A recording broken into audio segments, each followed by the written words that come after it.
பிரியமானவர்களே, இயேசுவின் நாமத்தினாலே உங்களை வாழ்த்துகிறேன், வரவேற்கிறேன், நன்றி செலுத்துகிறேன். ஒவ்வொரு நாளும் இந்த வீடியோ மூலமாக உங்களை காண்பதில் மிகுந்த மகிழ்ச்சி அடைகிறேன், சந்தோஷப்படுகிறேன். இந்த நாளில் ஒரு வேத வசனத்தை காண்பிக்கிறேன். 1 நாளாகமம் 4ஆம் அதிகாரம் 10ஆம் வசனம் சொல்லப்படுவது, யாபேஸ் என்ற ஒரு மனுஷன் வேதத்தில் போட்டப்பட்டிருக்கிறது. அவர் என்ன பண்ணுறாருன்னா, தேவனிடத்திலே ஒரு வேண்டுதல் செய்கிறார்.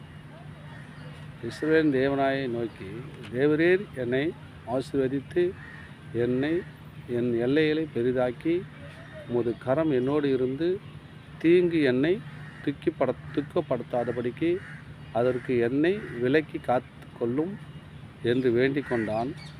அவன் வேண்டிக் கொண்டதை தேவன் அருளினார். பாருங்கள், எவ்வளோ ஒரு உத்தமனாக இருந்திருப்பாங்க பாருங்கள்.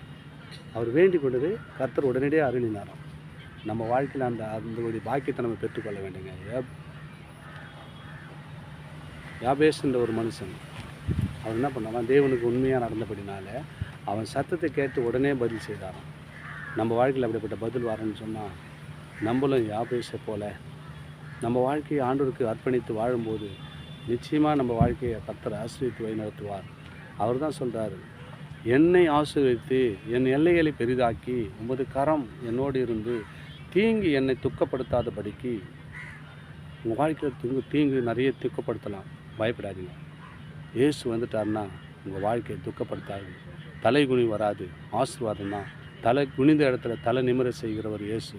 அவர் தான் உங்களை பார்த்து சொல்கிறாரு, நான் கர்த்தர், நான் உன்னோடு கூட இருந்து. அவர் வேண்டுதலை கேட்டு அவர் தேவைகளை அவர் சந்தித்தார்.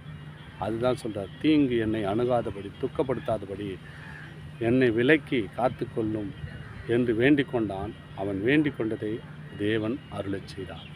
உங்கள் வாழ்க்கையில் அவர் அருளிச்சேன்னா அவர் கீழ்ப்படிந்து நடக்கணும். அவர் வசனத்தை கேட்குறீங்க, வீடியோ பார்க்குறீங்க, இது மாத்திரம் இல்லை, அது வேலை நடங்க. நிச்சயமாக ஆசீர்வாதத்தை பெற்று யாபேசு போல உங்கள் வாழ்க்கையை சிறப்படுத்திக் கொள்ளுங்கள். Amen. God bless you. Subscribe பண்ணி பாருங்கள்.